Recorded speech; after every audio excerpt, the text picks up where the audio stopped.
తెలంగాణ ప్రజలకు తెలంగాణ ఆవిర్భావ దినం శుభ సందర్భంగా కృతజ్ఞతా భావంతో మేమందరం సంతోషిస్తున్నాం. ముఖ్యంగా చెప్పేది ఏంటంటే, మాకు తెలిసినంత వరకు 1947లో ఎప్పుడైతే మనకు భారతదేశం నుంచి బ్రిటిష్ గవర్నమెంట్ విడిపోయిందో, తెలంగాణ నైజాం సర్కార్తో విడిపోవటానికి ఎన్నో కష్టాలు పడవలసి వచ్చింది.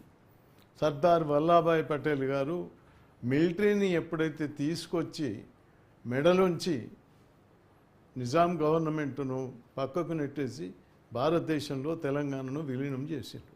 అప్పుడు నైజాము ఇండియాలో అసలు నాకు తెలిసినంత వరకు, చరిత్రలో ఉన్నంత వరకు ఇండియాలో సెకండ్.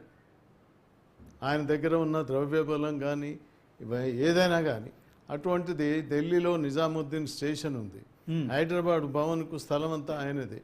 ఆ రోజు భూస్వాములను ఒకరిని తప్ప మిగతా వాళ్ళందరినీ చిన్నచూపు చూసి తెలంగాణలో ఎంత భ్రష్టు పట్టించిండంటే నైజాం సర్కారు చెప్పడానికి వీల్లేదు. లాంగ్వేజ్ అంతా ఉర్దూ. స్కూల్ పోవాలంటే చెక్క పలకలు పట్టుకొని పోవాలి, కింద ఉసుకలో రాసుకోవాలి, చిన్న చిన్న బలపాలతోని పలకాలతో రాసుకోవాలి. అప్పటికి ఇప్పటికి పోల్చుకుంటే తెలంగాణ కాదు, యావత్ భారతదేశం ఎంతో అభివృద్ధి చెందింది. ఓకే, 1 minute సుదర్శన్ రావు గారు.